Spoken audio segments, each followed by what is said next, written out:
Estas armas no están expuestas en un cuartel ni en un puesto avanzado.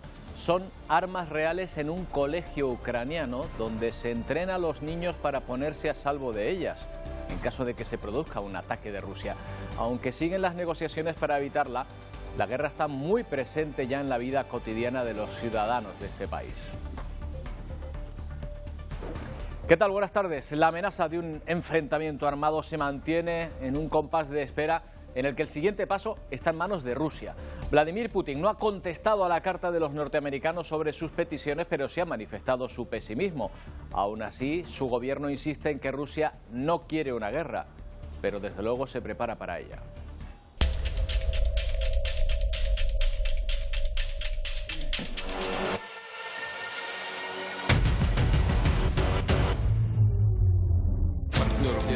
І всі за минулу добу.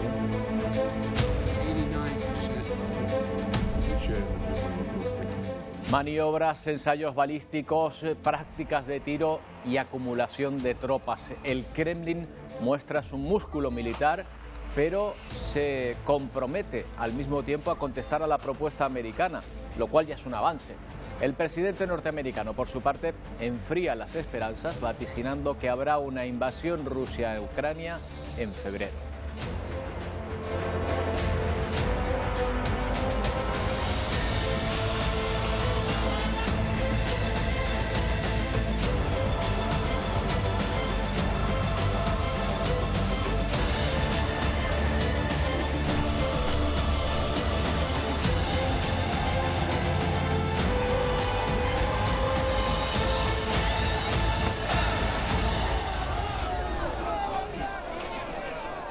Al menos hoy la ciencia nos da buenas noticias frente al COVID con la llegada de un nuevo medicamento contra el virus. Se llama Paxlovid y se puede dispensar desde hoy en Europa tras la aprobación de la Agencia del Medicamento.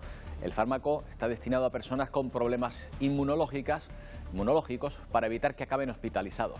España ha cerrado con Pfizer la adquisición de 344.000 tratamientos para este año. Hablaremos sobre los beneficios de este nuevo medicamento y de la nieve que va ganando espesor. Ahí lo ven en las cumbres de Tenerife y La Palma. Hoy se esperan más precipitaciones que son de lluvia a medida que descendemos. Ha llovido bastante además. Los accesos siguen cerrados, pero luego vamos a acercarnos hasta donde podamos para mostrarles la imagen que acompaña a las bajas temperaturas en estos días. Bajas temperaturas para lo que estamos acostumbrados aquí en Canarias. Y también les va a sorprender estas imágenes que nos llegan precisamente desde La Palma, desde la zona donde se está trabajando entre las coladas para abrir nuevos caminos. Sí, lo que ven es pan y unos filetitos de carne que se están haciendo a la piedra, pero a la piedra volcánica.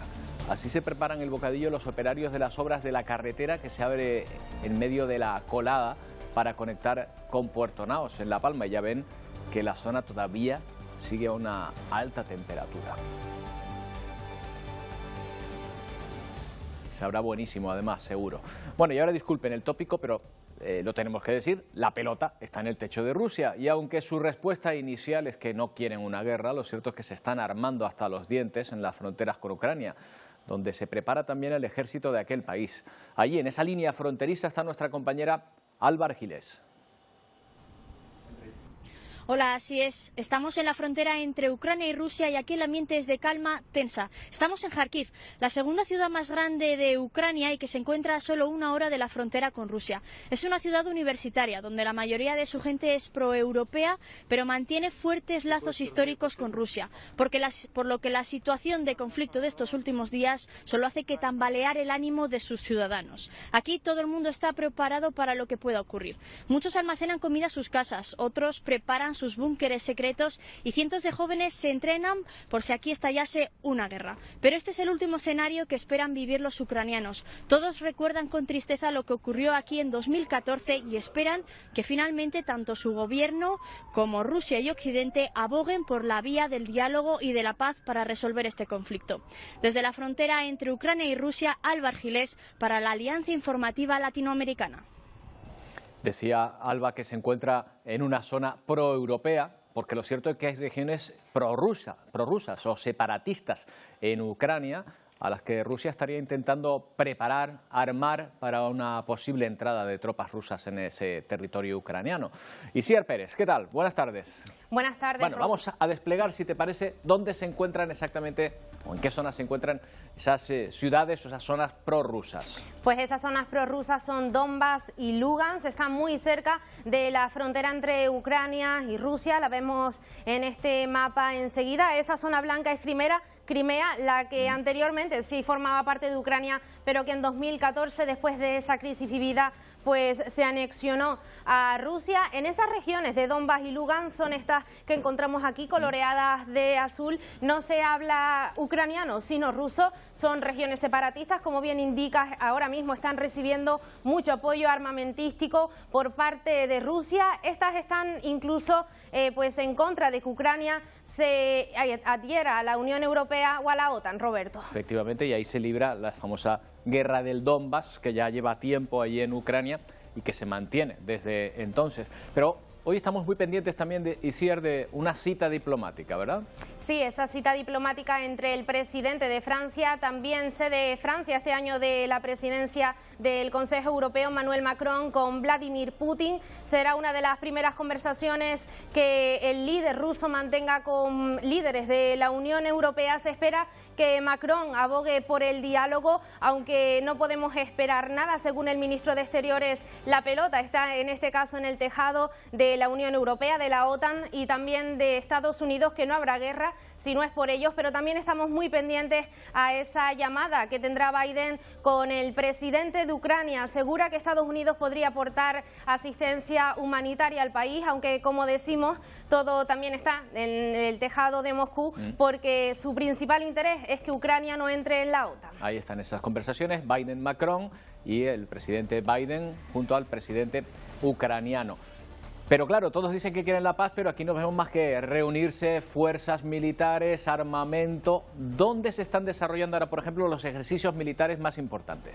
Pues sobre todo los rusos, en esa frontera muy cerquita de Ucrania con la propia Rusia, también en Bielorrusia, que está en estos momentos siendo aliado de Putin. Rusia ha desplegado ya en tierra más de 800.000 soldados rusos. Como vemos en estas imágenes, esto es la zona de Crimea. Denuncian que esto podría ser incluso camiones de lanzamisiles. También vemos esas pruebas balísticas, como comentabas al principio, en esa frontera de Rusia con Ucrania, pero también se están desplegando por el mar a través de barcos de combate, sobre todo en la zona del Mar Negro, si no me equivoco, y también con aviones de combate, pues muy cerca de esa frontera aeroespacial con Ahora Ucrania. mismo Ucrania está rodeada por todos sus flancos, efectivamente, incluso en el interior del país, por las fuerzas rusas. Pero fíjate, Isier, una muestra de lo que se está viviendo en aquel país lo encontramos en un aula,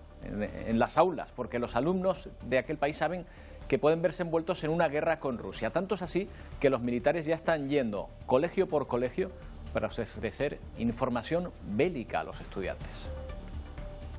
En este colegio ucraniano hoy no hay clases de mates ni de historia. Sin embargo, lo que aprenden saldrá en los libros de historia en el futuro. Todos deberían entender las posibles reacciones en caso de una explosión y también comprender la diferencia entre explosivos y pirotecnia, les explica esta experta en emergencias. Les enseñan a diferenciar entre los distintos tipos de minas y bombas que se pueden encontrar. Les enseñan a identificar incluso artefactos explosivos improvisados. ¿Cuánto material explosivo podría contener este búho de juguete? Les pregunta a los alumnos este inspector de la unidad de minas de la policía ucraniana. El búho podría contener 1 kilo de explosivos, suficiente para matar a cualquiera en un radio de 5 metros y herir a personas a una distancia de hasta 15 metros. Tras la peculiar lección de hoy, realizan un simulacro de emergencia con la mirada bien puesta en donde pisan. Me gustó, es una buena práctica porque si, Dios no lo quiera, encuentran una bomba en una escuela, estaremos listos y no entraremos en pánico. Espero, comenta esta estudiante. En lo que va de año, Ucrania ha recibido más de 300 amenazas de bombas falsas. En todo 2021 fueron más de 1.100. Bueno, esperemos que no tengan que poner en práctica estos conocimientos estos alumnos en Ucrania. Cambiamos de asunto. Ya es una realidad que el ritmo de contagios está bajando, aunque a un ritmo lento, pero lo suficiente para que se note en la incidencia acumulada a nivel nacional y también en Canarias. Miguel Vega. Sí, la incidencia acumulada a nivel nacional sigue bajando 55 puntos en las últimas 24 horas y se sitúa en 3.319 casos por 100.000 habitantes. También sigue la misma tendencia la incidencia acumulada a 14 días en el archipiélago, que se sitúa en 1.919 casos. La convierte en la tercera menor de todo el país. También se encuentra en la segunda de todo el país la incidencia a 7 días, que está en 632 casos. Solo están por delante la Comunidad Autónoma de Madrid y también Andalucía. Pero esta caída de la incidencia hemos querido también compararla con la letalidad desde el inicio de la pandemia, mientras que a nivel nacional la letalidad se encuentra al 1%, en Canarias junto con Baleares está justamente en la mitad, un 0,5%, pero en las últimas semanas Canarias se ha situado entre las comunidades autónomas con mayor incremento de fallecidos. De hecho, en estos últimos 7 días Canarias se encuentra en la quinta posición con 60 fallecidos por la COVID-19. Los contagios han caído en esta última semana, pero Miguel, ¿a qué puede deberse? Porque varios organismos aseguran que no se está detectando todas las infecciones. Exacto, la Consejería de Sanidad del Gobierno de Canarias ha notificado en las últimas 24 horas 2.016 contagios, pero es que solo ha realizado 9.211 pruebas diagnósticas frente a las más de 16.000 que hizo hace tan solo 2 semanas, cuando se notificaron más de 6.700 contagios. De hecho, hace tan solo unos minutos el Gobierno de Canarias ha activado una web para que a todas aquellas personas que se hacen un test de antígenos en su casa notifiquen ese positivo y también puedan pedir ese trámite de baja. Todo para agilizar todos estos positivos que se siguen notificando en las últimas semanas en las islas. La mejor noticia hoy en la batalla contra el COVID es sin duda que ya se puede dispensar el antiviral que aprobó ayer la Agencia del Medicamento Europeo, aunque aún habrá que esperar un poco para recibir las primeras remesas aquí en las islas. Esta píldora podría reducir hasta un 90% los ingresos hospitalarios en aquellos pacientes con riesgo de desarrollar enfermedad grave o incluso morir por la COVID-19. Un fármaco desarrollado por Pfizer que acaba de recibir la aprobación de la Agencia del Medicamento Europea. Italia, Alemania, Bélgica y España son los primeros países que han adquirido este fármaco, que recibió la autorización en diciembre para su uso de emergencia. Paxlovid, que es como se llama, es un medicamento que se suministra vía oral y está indicado para adultos mayores de 12 años y peso superior a 40 kilos. Según la farmacéutica, su uso puede llegar a ser doméstico y se tomaría al inicio de la infección con sintomatología leve. Se espera que se convierta en una nueva herramienta en pleno pico de Ómicron. Una variante que sigue dejando cifras de récord en el continente. Francia, más de 390.000 infecciones en un solo día. Alemania, 190.000. Y pese al aumento de víctimas mortales, Grecia comienza a flexibilizar las medidas. Y a todo ello se suma el Centro de Control Epidemiológico de Europa, que espera que la dosis de refuerzo evite más de 800.000 hospitalizaciones dentro de la Unión Europea. Hoy hablamos con Isabel Sola, viróloga, experta en coronavirus y codirectora del grupo de coronavirus del Centro Nacional de Biotecnología, adscrito al CSIC. ¿Qué tal, Isabel? Buenas tardes. Hola, muy buenas tardes. Encantado de saludarla de nuevo. Le tengo que preguntar por este nuevo medicamento. ¿Cura el COVID? Bueno, pues es un medicamento que se ha demostrado que en aquellas personas que se han infectado, que están en los primeros días de la infección y que tienen todavía síntomas que pueden ser leves, moderados, protege a 9 de cada 10 de ellos, les protege de la posibilidad de hospitalizarse o incluso de morir. Por lo tanto, es una buena noticia esta gran eficacia en un grupo de población muy bien definido, que tiene que estar en esos primeros días de la infección, personas con riesgo de desarrollar una infección severa y que todavía están al comienzo. Ahí sí que es muy efectivo este medicamento. Claro, lo que pasa es que a veces al comienzo lo tenemos y no nos damos cuenta, ¿no? No se desarrollan los síntomas, igual se nos pasa ese plazo. Bueno, pues efectivamente, en el caso de una persona que sea asintomática y que no tenga riesgo de desarrollar una infección severa porque lo está desarrollando sin síntomas, pues no sería necesario. Está indicado para personas que por razones de edad, porque su sistema inmune no funciona correctamente, personas que están inmunodeprimidas y que empiezan a mostrar algún síntoma de enfermedad o que han estado expuestas al virus y van a tener un alto riesgo de tener enfermedad severa, es en ellos en los que sí que estaría indicado recibir el medicamento. Claro, curar virus debe ser difícil porque no hemos conseguido hacerlo ni con el de la gripe todavía, y mire que ya lleva tiempo con nosotros, pero al parecer lo que hace es evitar que se reproduzca, ¿no?, en el cuerpo del afectado. Efectivamente, es un compuesto que han desarrollado específicamente para coronavirus y que lo que hace es inhibir, o sea, impedir que funcione la maquinaria de multiplicación del virus. En los primeros días de la infección, el virus lo que hace es multiplicarse dentro de las células todo lo que puede, y luego es cuando empiezan a aparecer los síntomas de una enfermedad severa que tienen que ver sobre todo con inflamación. Por eso, cualquier medicamento que vaya dirigido al virus funciona en los primeros días, que es cuando el virus está multiplicándose. Y en principio ha demostrado pues una buena eficacia. Bueno, pues una fantástica noticia siempre poder tener mayor arsenal contra este virus, aunque la vacuna supongo que seguirá siendo lo primordial. La pregunta que no le habrán hecho nunca, me imagino, Isabel, ¿para cuándo la vacuna española? Bueno, pues un antiviral es algo complementario a la vacuna. La vacuna previene la infección, la enfermedad, y el antiviral se da en aquellos que ya están infectados, es decir, que son cosas complementarias. Y nuestra vacuna, pues nuestra vacuna es, todo el mundo ya sabe que tiene importantes ventajas respecto a las que ya están, y eso la hace más complicada de desarrollar. Estamos avanzando, estamos mejorando la eficiencia con la que se pueda producir la vacuna, y esto es fundamental para que cualquier compañía farmacéutica tenga interés y pueda desarrollarla. Y esperamos que en este año 2022 nos podamos acercar todo lo posible a los ensayos clínicos en humanos. Estamos optimistas y esperamos que nos acompañe un poco la suerte. Bueno, será un éxito en todo caso cuando salga, pero ¿no teme que de tardar mucho ya que tenga poco que aportar la vacuna española cuando salga? ¿O va a poder tener nuevas innovaciones, tener aspectos que a lo mejor las que usamos hasta ahora no tienen? Bueno, una de las ventajas que podrá tener nuestra vacuna es que pueda dar inmunidad esterilizante. Esto quiere decir que nos protege no solo de la enfermedad, que es lo que hacen las vacunas de ahora, sino que nos proteja también de infectarnos y, por tanto, de contagiar a otros. Esa es una de los aspectos más positivos para ir desterrando al virus, para no permitirle que siga circulando.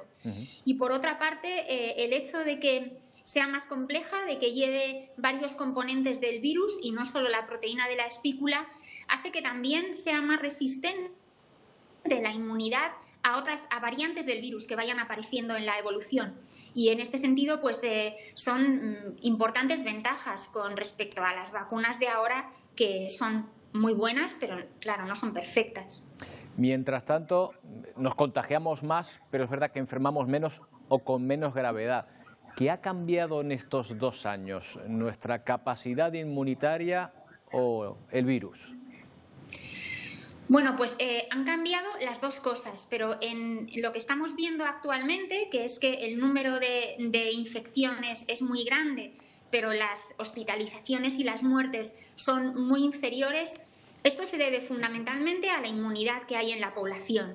La inmunidad que nos han dado las vacunas, la que se ha extendido en aquellos que ya se habían infectado antes, pero la clave en que, aunque el virus siga y siga moviéndose, la clave de que el impacto que tiene en la salud de las personas y en la salud pública está, desde luego, en la inmunidad que nos dan las vacunas.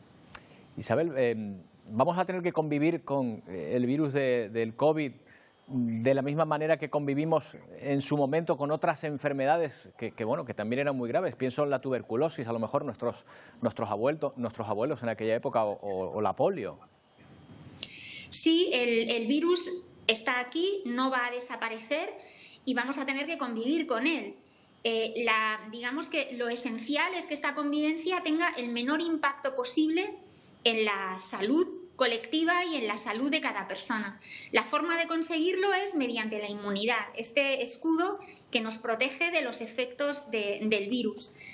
Y lo que no sabemos a día de hoy es el virus que va a permanecer con nosotros, qué características va a tener. Es decir, si va a ser un virus lo suficientemente atenuado como para que sea algo parecido a un resfriado, que no va a necesitar de vacunaciones regulares, sino que es algo que está ahí, que convivimos y que no tiene mayor importancia, o si va a ser un virus algo más virulento, más parecido a lo que podría ser una gripe, que ahí pues sí que tenemos que utilizar vacunas, sobre todo para proteger a los más vulnerables. Habrá que ir viendo la evolución del virus para responder de la forma más adecuada.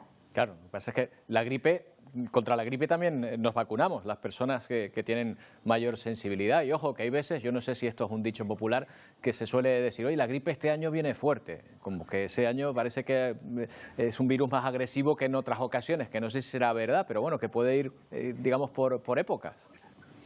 El virus de la gripe es que cambia mucho y de un invierno a otro pues incorpora cambios y a veces dependiendo de cómo sea la inmunidad, es decir, dependiendo de cuál sea la memoria que tiene nuestro sistema inmune de otras infecciones previas, pues el que viene en el invierno siguiente, si nuestra inmunidad pues no es muy potente porque ha cambiado mucho, pues tiene más capacidad de hacernos daño. Con los coronavirus, pues no cambian tanto como la gripe, afortunadamente, en principio. Entonces podría ser que a lo mejor cada año no haya que cambiar de vacuna, sino que con la misma vacuna pues la inmunidad se pueda mantener durante 1 o 2 años. Tendremos que ir viendo, pero desde luego la posibilidad de tener vacunas que hagan que el impacto de la infección sea lo menor posible, pues sigue siendo una necesidad. Desde luego que sí. Isabel, siempre es un placer hablar con usted. Muchas gracias por atendernos. Buenas tardes. Buenas tardes, un placer. Bueno, pues la pandemia lo ha cambiado todo. ¿Qué les voy a contar? También en los colegios, en los institutos. El debate para volver a las aulas o no, en pleno pico de Omicron en Estados Unidos, por ejemplo, ha inspirado a una artista neoyorquina para realizar una exhibición en plena ciudad. Miren, los tienen aquí. Son 100 pupitres de madera en los que crecen ramas de árboles. Están en un parque neoyorquino, representan, dice la autora, el sueño americano, truncado por la suspensión de las clases. La obra intenta mostrar cómo los alumnos se sientan en sus mesas y sus mentes pueden crecer, bueno, pues igual que crecen esas ramas de los árboles. Pero el COVID, la pandemia nos deja también otras imágenes que sorprenden. Miren, por ejemplo, esta otra. Este coche que ven se dirige a votar. Él no se dirige a la urna se dirige al coche, porque quien vota es un senador o un diputado italiano debidamente protegido y efectivamente de lo que se trata es de elegir presidente de la República en Italia. Bueno, creo que hasta ha salido como candidato en las votaciones hasta un futbolista, hasta Totti, lo eligieron los futbolistas de la Roma. Bueno, pues no, evidentemente parece que nadie sale elegido después de haber votado 4 veces y lo que van a hacer. El favorito es Mario Draghi, pero tiene el problema de que es el actual primer ministro y en Italia no quieren pasar de mañana sin jefe de Estado. Se plantean decirle a Mattarella, el actual presidente, que siga. Ya tiene 80 años y ha pedido varias veces que lo jubilen. Bueno, de Italia a Canadá. Vamos a ver una protesta de los camioneros en ese país, una larga caravana de vehículos que se dirige a la capital y que durante su trayecto ha tenido el apoyo de miles de personas. Protestan contra una orden del gobierno. Esos profesionales no vacunados que vuelvan de los Estados Unidos tendrán que hacerse una prueba PCR y cuarentena. Eso es lo que no quieren. Se encuentran unos 20.000 profesionales en esta situación que llegarán a Ottawa mañana. Se tema que pueda haber incluso actos violentos. No les recibirá el primer ministro porque tiene contacto con un positivo y está aislado. Bueno, imágenes que nos llegan y luego las comparaciones ofensivas. Quizás hayan fijado o hayan escuchado que muchas personas que han decidido no vacunarse Han dicho sentirse perseguidos o señalados, haciendo paralelismos con los judíos durante el nazismo. Incluso hay quienes se han puesto estrellas de David en el pecho o han lucido retratos de Hitler como protesta. Bueno, pues ayer, que se celebró el día que conmemora el Holocausto, el gobierno israelí ha rechazado ese gesto, esa manera de protestar, esas comparaciones que contribuyen, en su opinión, a aumentar el antisemitismo. Creen que no es tolerable ponerse una estrella de David, por ejemplo, como forma de protesta, y también piden que en ningún caso se use la palabra holocausto para relacionarla con la actual situación. Dicen que no tiene nada que ver y les ofende que se haga. Precisamente para conmemorar el Día de las Víctimas del Holocausto, que se celebra en enero, cuando se liberó el campo de exterminio de Auschwitz, la capital británica iluminó algunos de sus principales emblemas con los colores púrpura y amarillo.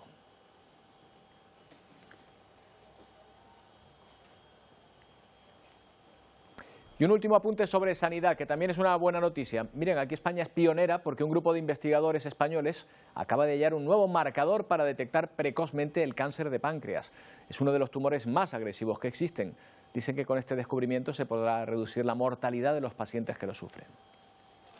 Es el equipo de investigadores que ha descubierto un nuevo marcador que detecta precozmente el cáncer de páncreas. Es la llamada proteína AXL. Hasta ahora no existía ningún biomarcador para identificar tempranamente esta enfermedad. Se podrá realizar un diagnóstico con un simple análisis de sangre. AXL es una proteína que se encuentra en la superficie de las células tumorales y sabemos que se puede liberar en el torrente sanguíneo. Hemos recogido sangres de controles, pacientes con pancreatitis crónica y pacientes con cáncer de páncreas. Hemos visto que solamente en el grupo de cáncer de páncreas los niveles de AXL están elevados. Y gracias a la identificación de esos niveles se podrá actuar sobre el tumor más eficazmente, porque hasta ahora el diagnóstico se suele realizar siempre ya en estados muy avanzados de la enfermedad, cuando no es posible operar, que es la única manera prácticamente de curar este tumor, y además en esta fase también los tumores son muy resistentes a los tratamientos. Eso se acabó. La detección temprana del cáncer de páncreas podrá salvar muchas vidas. Una buena noticia desde la ciencia, además de nuestro país. Unos minutos para una pausa y volvemos enseguida.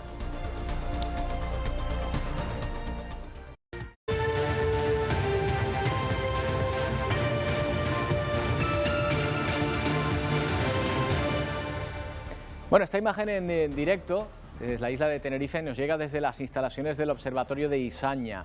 Esta mañana estuvieron todos los accesos abiertos, pero durante un tiempo, porque desde hace una hora ya se han vuelto a cerrar, sobre todo por el peligro que representan las plagas de hielo en la calzada.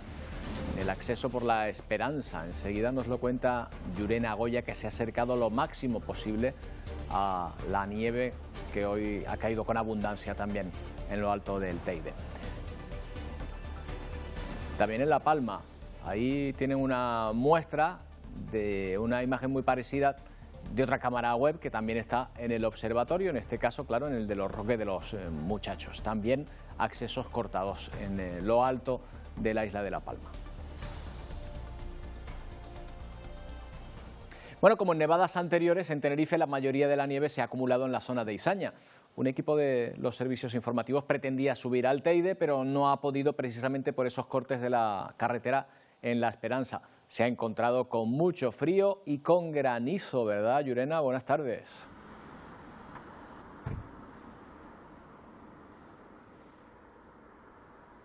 Buenas tardes, Roberto. Pues sí, vuelven a estar cortados los accesos al Parque Nacional del Teide. Como dices, nosotros lo hemos intentado por esta carretera de La Esperanza.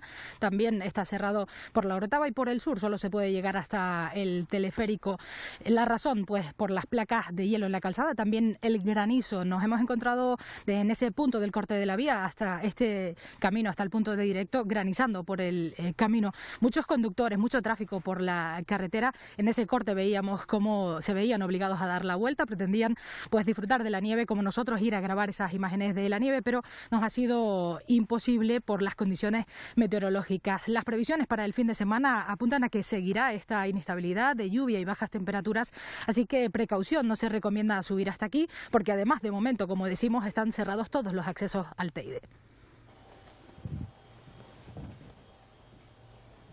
Bueno, pues esta semana hemos hablado del frío que estamos pasando aquí en Canarias, un frío que hace sonreír a quienes viven en otros lugares, porque claro, dirán, qué frío. Miren, por ejemplo, en Estados Unidos, ese fuego en las vías del tren está totalmente controlado, es que se pone adrede precisamente para evitar que ciertas partes de la vía se congelen e impidan la circulación de los trenes. La temperatura estos días en Chicago, de donde nos llegan estas imágenes, ha caído bajo cero. El peligro es que con las vías congeladas los trenes patinen y no frenen bien. Por eso, literalmente, se les prende fuego.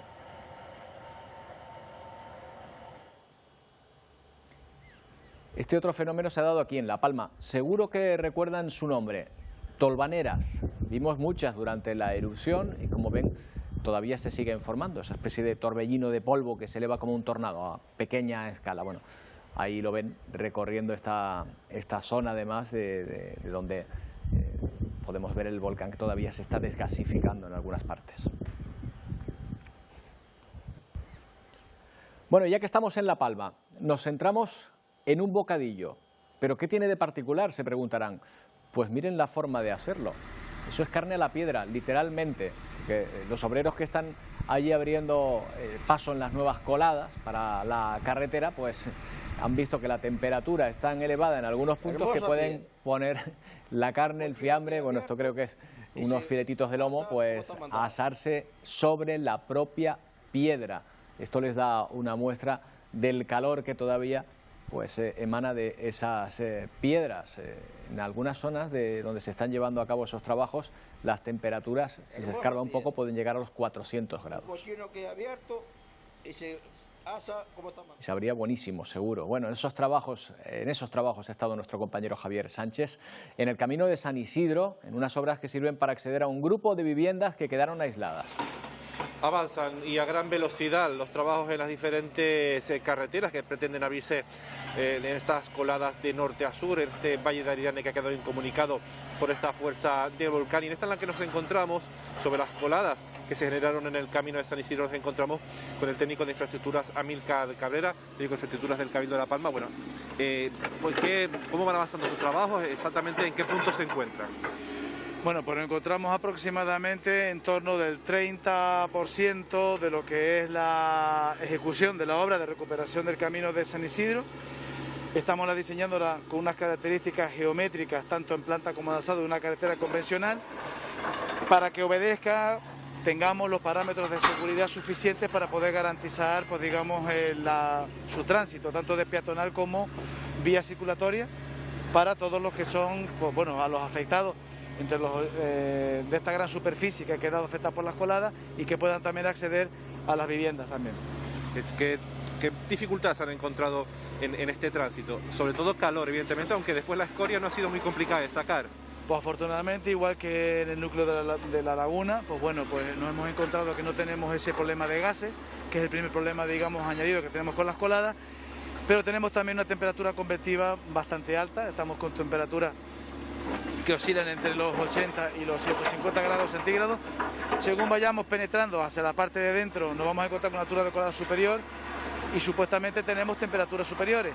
Afortunadamente, pues bueno, las temperaturas son manejables, que nos garantizan, digamos, un alto rendimiento, a ver si podemos terminar ya en breves semanas todo lo que es esta carretera.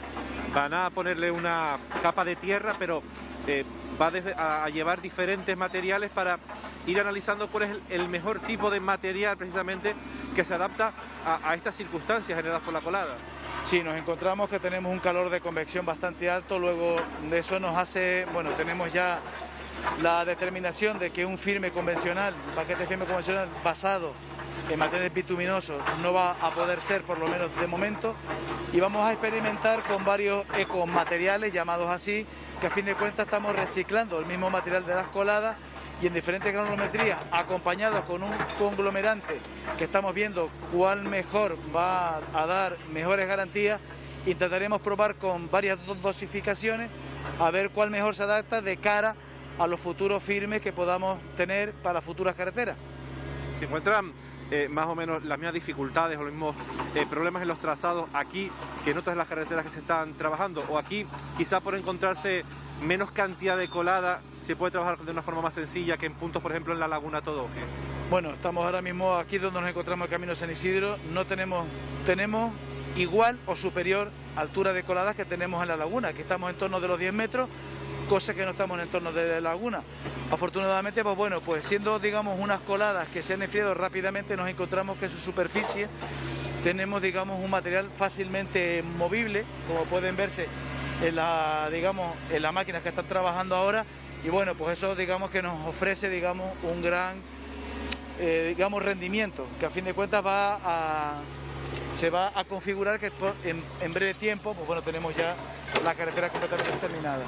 Muchas gracias, Amílcar Cabrera, técnico de infraestructuras del Cabildo de La Palma. De encima de estas coladas, este camino de San Isidro desaparecido por esta fuerza del volcán, pero que aproximadamente unas 2 semanas podría estar ya habilitado para ese tránsito de vehículos. Evidentemente no solo es el trazado, también se ha creado un arcén de grandes dimensiones, de al menos más de 4 metros, para poder pasar por ahí con las diferentes acometidas de luz, de agua, para poder facilitar pues ese tránsito de los servicios públicos más básicos, para poder mejorar evidentemente la vida de esas aproximadamente 100 hectáreas y unas 50 viviendas que quedaron aisladas, como decimos, por el paso de las coladas por este punto de Tazacorte.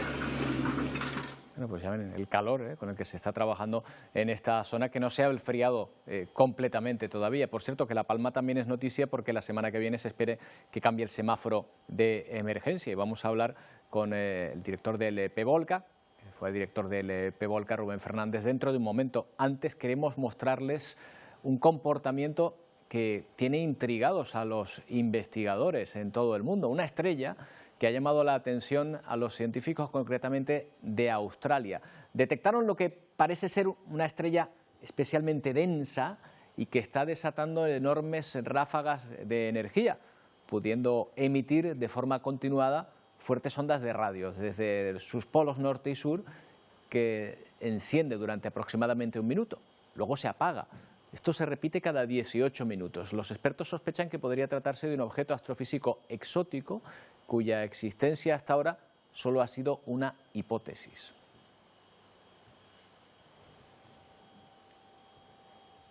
Bueno, y polémica en Perú por una propuesta de su ya de por sí controvertido presidente.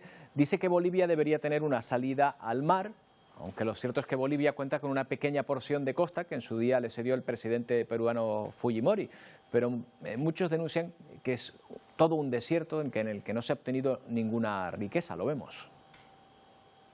Fue presentada en 1992, más de 5 kilómetros de costa en Perú, pero cedidos a Bolivia.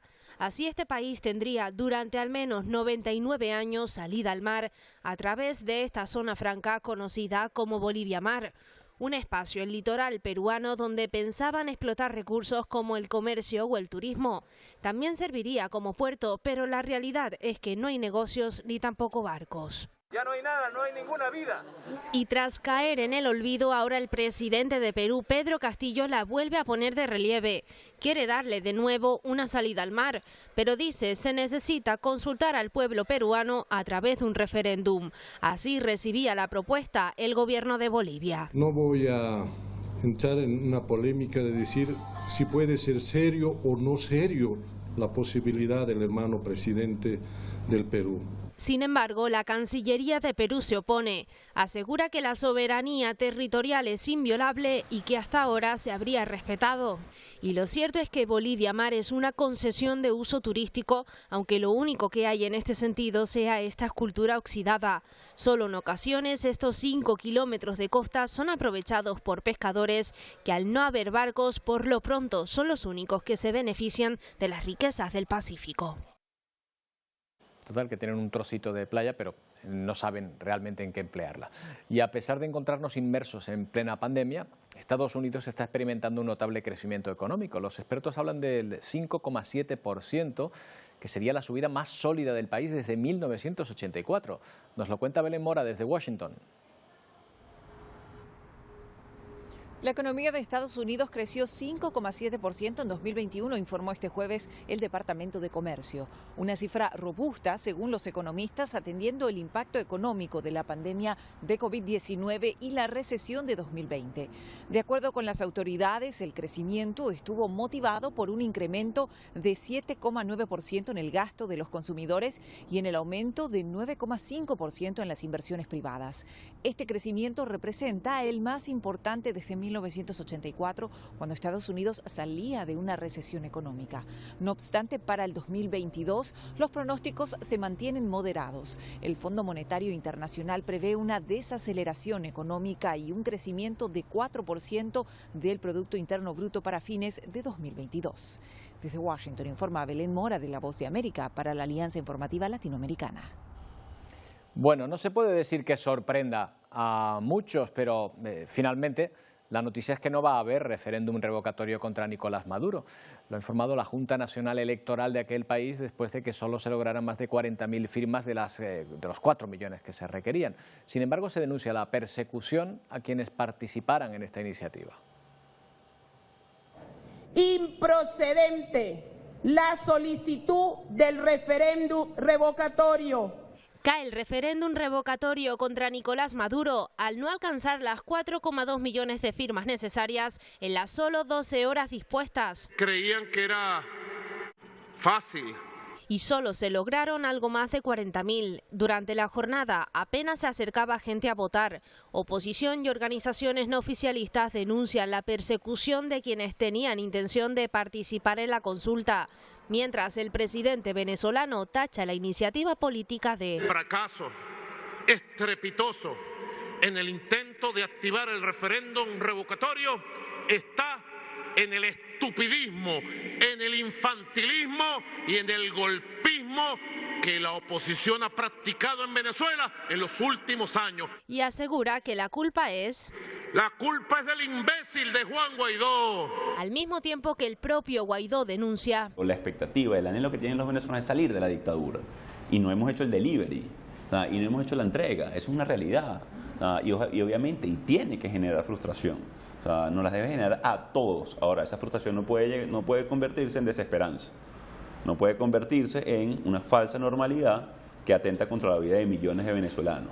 Por el momento habría que esperar hasta 2025 para saber si Maduro seguirá al frente o no de Venezuela cuando su segundo mandato de 6 años llegue a su supuesto fin.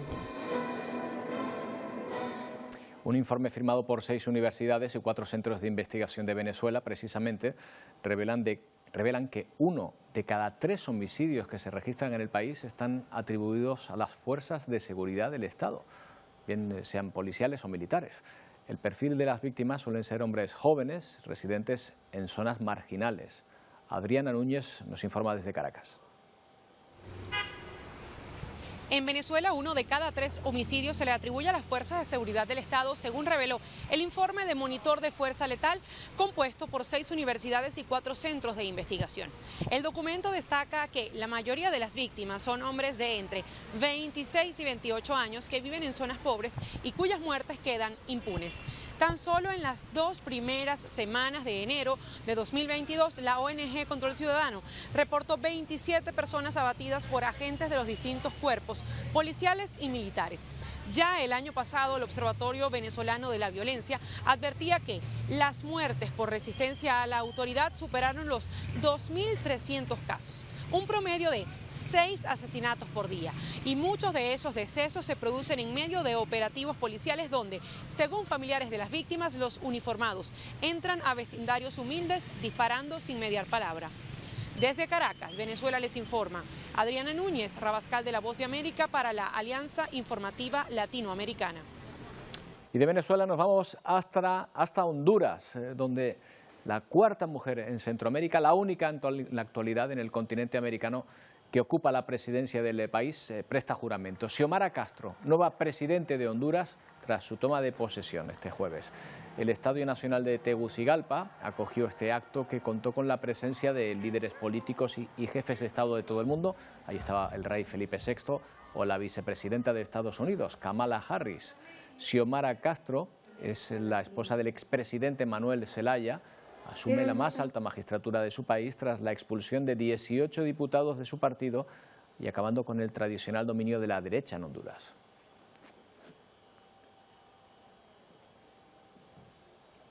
Cambiamos de continente, nos vamos hasta África, nos ocupamos de la actualidad en esta zona del planeta con Pepe Naranjo. ¿Qué tal, Pepe? Buenas tardes. Hola, ¿qué tal? Buenas tardes. Bueno, la actualidad nos lleva a Burkina Faso, con ese golpe de Estado que en un principio, como ocurre a veces con estas cosas, nadie sabía si se había producido o si no, y finalmente pues se ha confirmado. Sí, bueno, es que todo comenzó el domingo por la mañana con disparos que se estaban produciendo en distintos cuarteles, sobre todo de la capital, de Ouagadougou, y de dos ciudades del país, de Huahuilla y de Kaya, pero los acontecimientos empezaron a evolucionar rápidamente y ya por la noche del domingo, después de una relativa calma, por la tarde, ya por la noche del domingo se hizo muy evidente que estábamos ante un golpe de Estado. El presidente Roch Kaboré fue detenido y trasladado a un campo militar. Y al día siguiente, el lunes, ya se confirmó absolutamente con la dimisión del presidente y la subida al poder de una junta militar, un escenario que empieza a ser habitual en la región, porque ya lo vivimos en Mali en 2020 y lo vivimos también en Guinea-Conakry el año pasado, en 2021, con lo cual estamos hablando de 3 países que han pasado de un régimen democrático, bueno, más o menos, elegido en las urnas, a un régimen gobernado por militares, ¿no? Y la verdad que eso no es una buena noticia. No, desde luego. ¿Qué tipo de país es Burkina Faso dentro de la zona en la que se encuentra? Bueno, Burkina Faso es un país pobre, muy pobre, pero de unos 16 millones de habitantes aproximadamente, que no tiene salida al mar, está en el Sahel, un clima muy duro. Pero yo diría que lo más destacado en los últimos años ha sido, por un lado, la caída de una dictadura que llevaba tiempo, la caída de Blaise Compaoré en el año 2014, después de una sublevación popular, y luego un elemento que es clave para entender este golpe de Estado, y es el avance imparable de algo de lo que hemos hablado en muchos viernes en este mismo informativo, ¿no? El avance imparable de la violencia yihadista. Ha habido miles de muertos, creo que unos 7.000 muertos en Burkina Faso en estos 5 años, 1,5 millones de desplazados internos y una violencia que nadie parece ponerle freno. Y eso está detrás del descontento de la población que, curiosamente, y ya lo vimos en Mali, lo vimos en Guinea, salió a celebrar el golpe de Estado porque considera no que los militares sean la gran solución, pero sí que al menos se produce un cambio y frente a lo que hay, que ha sido incapaz hasta ahora de mantener siquiera la integridad territorial del país. O sea, es una cuestión de seguridad, quizá, la que motiva en parte el apoyo de los ciudadanos a este golpe de Estado. Tú piensas que un país tan pobre como Burkina Faso, sometido, digamos, al estrés de tener un alto porcentaje de su población que ha tenido que huir de sus hogares, 3/4 partes del país totalmente fuera de control. Prácticamente la gente que vive en Burkina Faso prácticamente se puede mover con seguridad entre Ouagadougou y Bobo-Dioulasso, las 2 grandes ciudades. El resto de las carreteras, bueno, lo vimos, por ejemplo, con el desgraciado fallecimiento de los compañeros David Beriain y Benito Fraile, ¿no? Que estaban en una carretera del sur del país. Ya no es solo el norte, el este, ya estamos hablando del sur, del oeste, toda la zona fronteriza con Benín, con Togo, con Costa de Marfil, con Níger. Digamos que el país está fuera de control, el territorio. Y entonces, claro, la población está sufriendo las consecuencias también en forma de pobreza, de falta de inversión, de límites al desarrollo. Y todo esto al final, pues el ejército es parte también de la población de Burkina Faso, está viendo cómo mueren miles de jóvenes, miles de personas, de soldados, de gendarmes. El otro día atacaron una gendarmería, un puesto de la gendarmería, y murieron 53 gendarmes en el norte del país, claro. Es una situación que ya había una tensión enorme y que era bastante insostenible. Es evidente. Cambiamos de escenario. Queríamos hablar del fútbol, de la fiesta del fútbol, que sin duda es esa Copa de África que se está celebrando en Camerún, pero ha habido un accidente que lo oscurece todo, esa estampida que ha acabado con la vida de 8 personas, ¿verdad? Sí, ha sido tremendo. El pasado lunes, antes de que comenzara el partido de octavos de final entre Camerún, el organizador de la Copa de África, y Comores, hubo una de las puertas del estadio de Olembe que estaba abierta y parece ser que la gente intentando entrar, intentando colarse, pues alguien tomó la desgraciada decisión y equivocada de cerrar la puerta. Cuando todo el mundo se estaba abalanzando sobre la puerta, claro, los que estaban delante fueron aplastados contra la reja, entre los muertos ahí, niños, y una cuarentena de heridos. La verdad es que fue tremendo. Se ha abierto una investigación a ver qué es lo que pasó, pero bueno, evidentemente las condiciones de seguridad del estadio no eran las adecuadas. Desde luego que no. Y mira que estábamos hablando también hace unos días de la lucha, no solo por un país, digamos, de África por celebrar esta Copa y donde se siente tanto el fútbol, sino incluso contra el propio COVID, porque como no tenían certificado no se podían llenar muchas veces los estadios porque no llegaban la vacunación. ¿Se ha ido resolviendo esto? ¿Se ha ido llenando más los estadios de fútbol?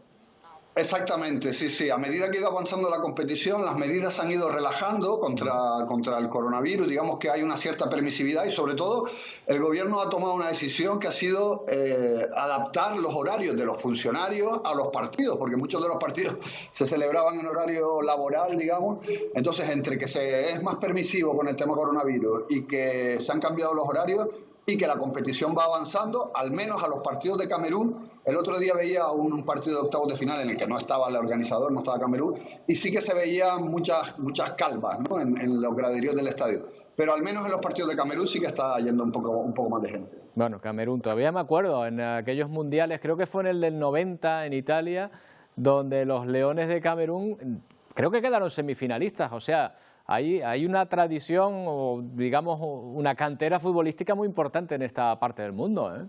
Sí, y te recuerdo, bueno, para los que ya tenemos un poco más de edad, ¿no?, también en el Mundial 82, ¿no?, digamos que Camerún ha tenido una larga tradición futbolística, ha llegado a los cuartos de final de manera notable, junto a otras potencias. Estamos siguiendo muy de cerca, por ejemplo, a Egipto, el Egipto de Salah, que juega en el Liverpool.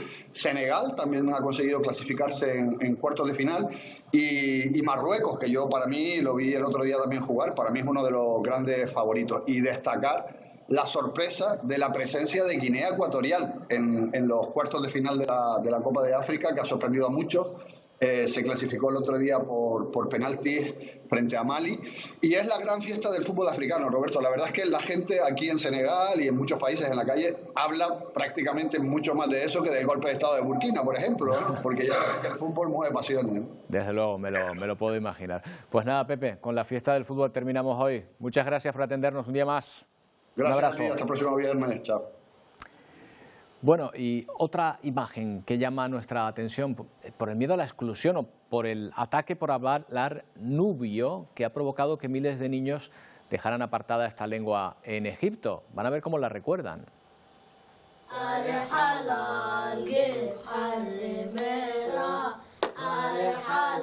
Qué mejor manera de recordar una lengua que cantándola. Así se pretende recuperar a través de una iniciativa de varios colegios en el Cairo, esta lengua casi olvidada. Cada semana este grupo de niños se reúne para estudiar y después cantando pues siguen aprendiendo el idioma. Los creadores de este proyecto animan a nubios y a otras etnias egipcias a que se unan. Los nubios pertenecen a una minoría étnica que vivió en el sur de Egipto hace siglos. Tras la construcción de la presa de Asuán, a mediados del siglo XX, fueron desplazados de sus hogares.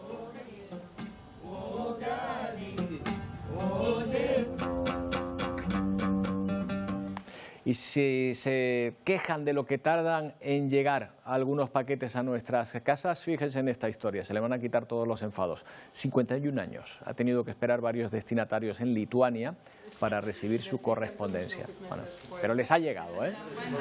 Las cartas habían sido escondidas, según las primeras hipótesis, por un empleado de la oficina en un conducto de ventilación. Una de esas misivas la había escrito una niña de tan solo 12 años a un amigo en Polonia, donde le contaba que habían retirado el servicio de guagua de su pueblo y tenía que caminar con temperaturas de 23 grados bajo cero. En ella también le pide a su amigo que le envíe fotos de actores de las revistas locales. Hoy, con 60 años, lamenta que la relación con su amiga acabó, dice que por no contestar a la correspondencia.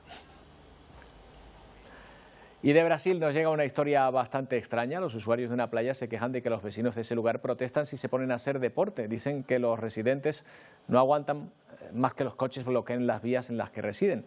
Problema de difícil solución que nos cuenta Felipe Gómez Martínez. La actitud clasista y prepotente de una residente de Ocean Park que objetaba el uso de la playa para fines deportivos porque alegadamente impedía el acceso a su casa ha generado una reacción en cadena de rechazo e indignación. Grabada, dale. Está grabada. Eso, para que pueda venir. ¿La escucharon? ¿La escucharon? Mira, que me compre una casa muy...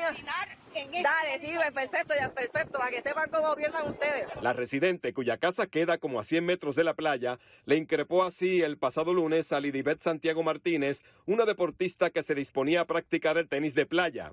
Nos indican cuando empezamos a montar, la señora es la primera que nos habla y nos indica que nosotros no podemos montar la cancha ahí porque le estamos bloqueando la entrada, obstruyendo la entrada a su casa. Hay residentes aquí en Ocean Park que se quejan que en ocasiones quienes visitan la playa bloquean el acceso al agua, pero quizás el mayor problema que nos expresaron es que también les bloquean las entradas a sus residencias con los automóviles. Pero que vengan y disfruten y se estacionen, no hay problema ninguno, y disfruten. Siempre que no bloqueen.